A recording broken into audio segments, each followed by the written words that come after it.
Assalamu alaikum wa rahmatullahi wa barakatuh. Zahra here with episode 10 of Spiritual Lessons from Harry Potter. And this is exciting because we have finished book 1. We're moving on to book 2.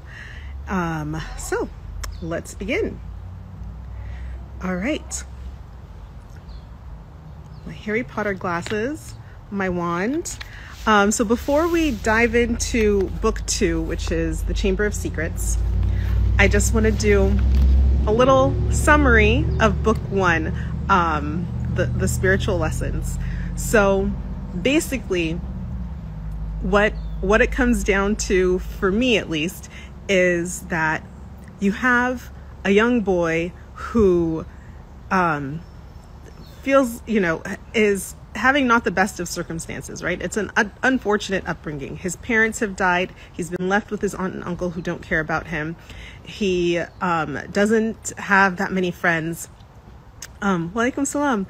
He is feeling like, okay, like, what am I doing here? Like, nobody likes me. Like, what's going on? And then comes to find out, like, oh no, you're not just a regular kid. You are a wizard. You're a wizard, Harry. And then his whole life changes, right? That now with this knowledge, things begin to make sense of, like, oh, how his parents died was not just in a car crash. It was, they were killed by Lord Voldemort. And the reason why he can make things happen or weird things happen around him is because he's magic. And just that, that basic idea that for many of us, we start out our lives feeling that way, even if we had like the best of upbringings, like our parents loved us and took care of us and gave us everything. For many people, they still have that feeling of, okay, well, do I deserve this, right? In that situation, they'd be like, do I deserve this? Other people are suffering. How come I have it so good? For the people that are suffering, they're like, well, what's wrong with me? How come I'm suffering? And you just feel like something's off, right? You feel like you don't belong. We all have this feeling of like, I don't really fit in. I don't belong. Am I normal? Is everyone normal and I'm just weird? We all feel that way. And the reason we all feel like we don't belong is because we don't belong here. We don't belong here.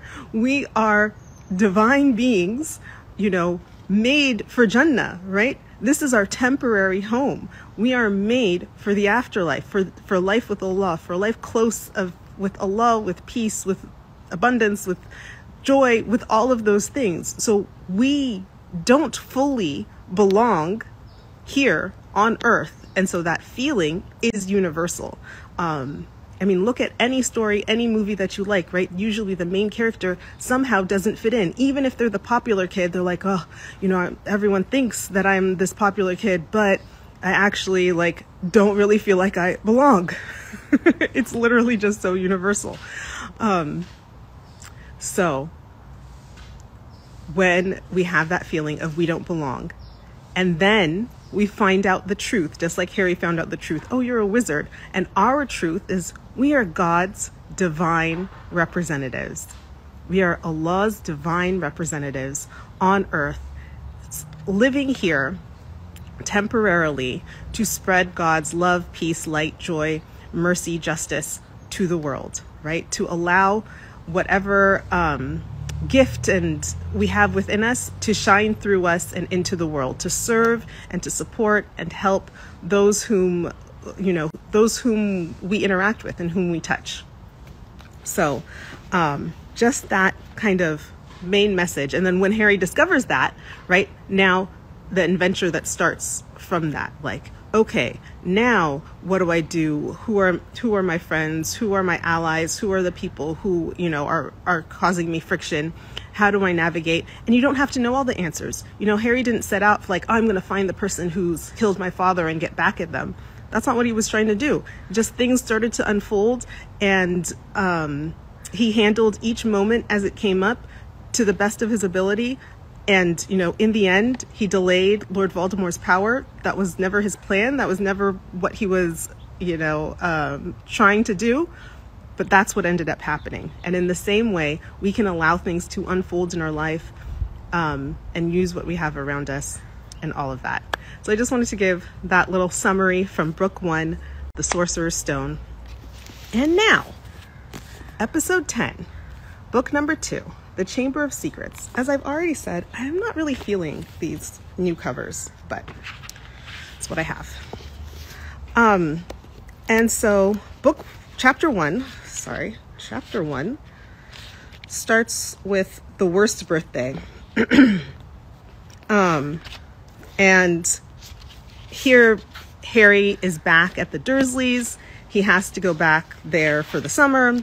He hates it. They're trying to, he hasn't heard from his friends. He's been teasing his cousin, pretending he can do magic on him, but it's just not a good situation. And I used to always kind of be annoyed at the beginning of books because I love adventure and action, and I just want things to start with action, like when I go to an action an action adventure movie and it starts in the middle of a fight scene or a chase scene. I just love that so much. I hate the build up. So I used to, when I was little, rush through these first chapters, I don't want to hear about him back at home. Where's the good stuff? When does he get to school and what's going to happen next, right? Where's the adventure? But what I want to point out here, right, is our family, we can't choose our family. And we know in Islam as Muslims that we are supposed to maintain the ties of kinship. And here, even though his family is miserable to him, he's forced to be with them. And in later books, we're going to have Dumbledore even share why he left him at the Dursleys and what other power and meaning this has. But for us, which book is this? This is book number 2, Chamber of Secrets. But for us, just to appreciate that, yes, we don't get to choose our family. And we may be in families that are dysfunctional or toxic or, are just miserable to us. So how can we navigate through that and maintain the ties of kinship while still protecting ourselves, right? And in this case, Harry is very young, so he doesn't really have a lot of options for what he can do, but it's just something for us to think about. And again, like I said, in later chapters, in later books, we'll come to find out why it's so important that Harry did spend time with the Dursleys.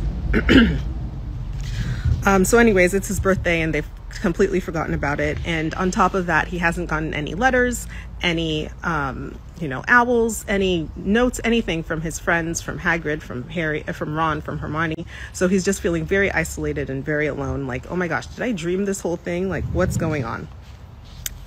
Then we get to chapter 2. And this is where we meet the house elf, Dobby, which is such a fun character. And Dobby comes to give Harry a warning, and his warning is, don't go back to Hogwarts. Bad things are going to happen at Hogwarts. You can't go back. I'm trying to protect you. And Harry is just what are you talking about? I cannot stay at the Dursleys. They're miserable to me. I've got to get out of here. And there's an important dinner his uncle is having, and Harry is supposed to be quiet in his room, but Dobby comes and is making a huge big ruckus. And also Harry finds out that Dobby is the one who's been stopping his letters. It's not that his friends haven't written to him, it's that Dobby has stopped all of his letters. And Dobby tells Harry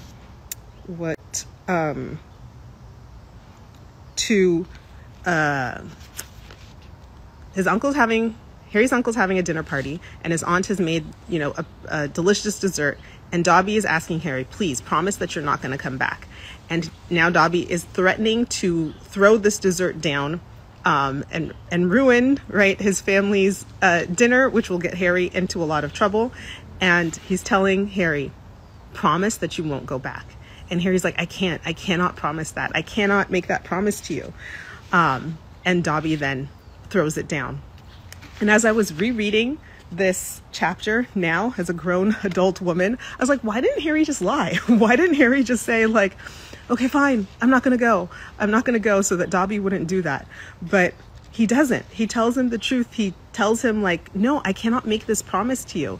And it's just, again, it hit me like, because I have children now.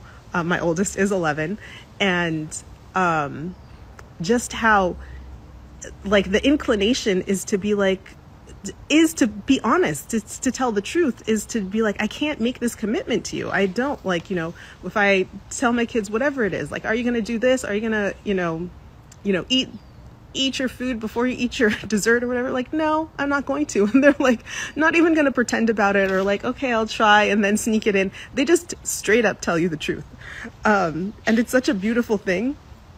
And then sometimes as adults, we kind of learn to like, what do we call it? Like massage the truth, or like, a little white lie or whatever it is, to like, we need to appease people. So like, I'll kind of go along with what they're saying, even though I know in the back of my mind, I'm going to come back later and be like, oh, I changed my mind, or this thing happened, right? We do that with invitations. Like, yes, I'll come. And then, oh no, something came up. You knew you were never going. The whole time you knew you were never going. Why can't you just straight up say the truth? And so that was just a powerful moment, because he was going to get into so much trouble, right? He's carrying this dessert. Dobby's carrying this dessert, about to crash it down. And he could just lie and be like, fine, I won't go. And he doesn't, knowing the full consequences of how much trouble he's going to get into. And it's just something for us to reflect on. When did we lose that? How can we get it back? Just that conviction of whatever we feel and believe. So that introduction to Dobby is also a very fun chapter.